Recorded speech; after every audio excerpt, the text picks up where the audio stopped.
पानी की बोतल में लाइंस क्यों होती है? चिप्स के पैकेट में किस तरह की हवा भरी जाती है?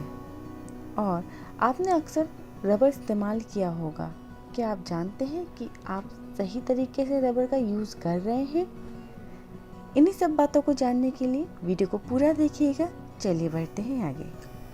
फैक्ट नंबर 1, पेंसिल के ऊपर काला भाग क्यों होता है? आपकी जानकारी के लिए बता दें, इसके पीछे कोई खास वजह नहीं है। यह सिर्फ एक पेंसिल को पहचान देता है, साथ ही एक मार्केटिंग स्ट्रेटेजी भी है। जब पेंसिल छोटी हो जाती है और काले भाग तक पहुंच जाती है तो हमें लगता है कि पेंसिल खत्म हो गई है, लेकिन हम उस समय भी उस पेंसिल का इस्तेमाल कर सकते हैं। लेकिन हमारे दिमाग में ये बैठ जाता है कि पेंसिल काले भाग तक चली गई है, मतलब ये किसी काम की नहीं है और हमें अब नई पेंसिल खरीदनी होगी। और पेंसिल छोटी होने के बाद हम उस पेंसिल को छोड़कर दूसरी पेंसिल ले लेते हैं। बस यही कारण है कि कंपनी पेंसिल के ऊपर ये काला हिस्सा देती है। फैक्ट नंबर 2, आपने पेन के कैप के ऊपर एक छेद देखा होगा। क्या आपको पता है कि ये छेद कैप के ऊपर क्यों बनाया जाता है? लोग ये मानते हैं कि पेन के कैप में छेद इसलिए दिया जाता है ताकि पेन के निब की इंक ना सूखे, पर यह बात सही नहीं है। ये इसलिए होता है कि यदि कोई बच्चा कैप को निगल ले तो वो आसानी से सांस ले सके और उसकी जान बच सके। फैक्ट नंबर 3, पानी की बोतल पर लाइंस क्यों होती है? कंपनी द्वारा इन बोतलों पर लाइंस बनाने के पीछे क्या कारण है? चलिए जानते हैं। कंपनी द्वारा इन बोतलों पर लाइंस बनाने के पीछे कई कारण हैं। उनमें से सबसे बड़ा कारण है इसकी मजबूती। इस बोतल को मजबूत बनाने के लिए लाइंस का बनाना बहुत ज़रूरी है, क्योंकि बोतल हार्ड प्लास्टिक से बनी नहीं होती। इसे बनाने के लिए नरम प्लास्टिक का यूज़ किया जाता है।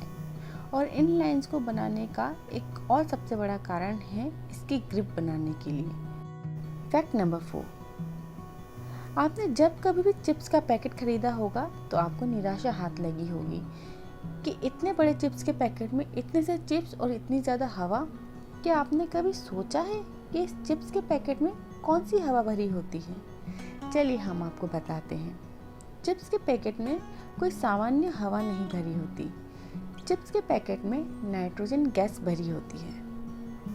फैक्ट नंबर 5, आपने भी स्कूल के दिनों में लाल, नीली या सफ़ेद काली रबर का खूब इस्तेमाल किया होगा, लेकिन क्या आप जानते हैं कि रबर के दूसरे हिस्से का इस्तेमाल किस काम में होता है? अगर नहीं जानते तो हम आपको बताते हैं। दरअसल लोग कहते हैं कि रबर के नीले या काले रंग की तरफ से मिटाने पर पेन की स्याही भी मिट जाती है, लेकिन ऐसा बिल्कुल नहीं है। रबर के जिस हिस्से को आप हमेशा से यह मानते चले आ रहे हैं कि वह पेन की स्याही मिटाने के काम आता है, वह दरअसल में पेंसिल के निशान मिटाने के ही काम में आता है।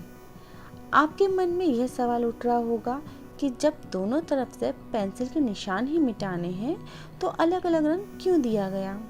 दरअसल रबर का नीला या काला वाला हिस्सा गहरे निशान यानी मोटे कागज पर पेंसिल के ही निशान मिटाने के लिए काम में लिया जाता है। वहीं लाल या सफेद हिस्सा हल्के पतले कागज पर पेंसिल के निशान मिटाने के लिए होता है।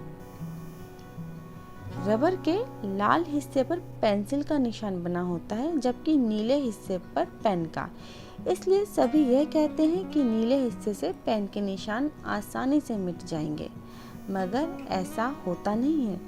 जिन लोगों ने इसे ट्राई किया होगा वे जानते होंगे कि पेन की स्याही मिटाने के चक्कर में अक्सर उन्होंने कागज ही फाड़ दिए होंगे।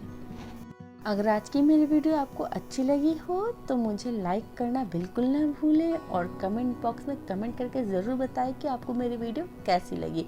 और अभी तक आपने मेरे चैनल को सब्सक्राइब नहीं किया है तो सब्सक्राइब कर दिए और बेल आइकन को ऑल कर दीजिएगा।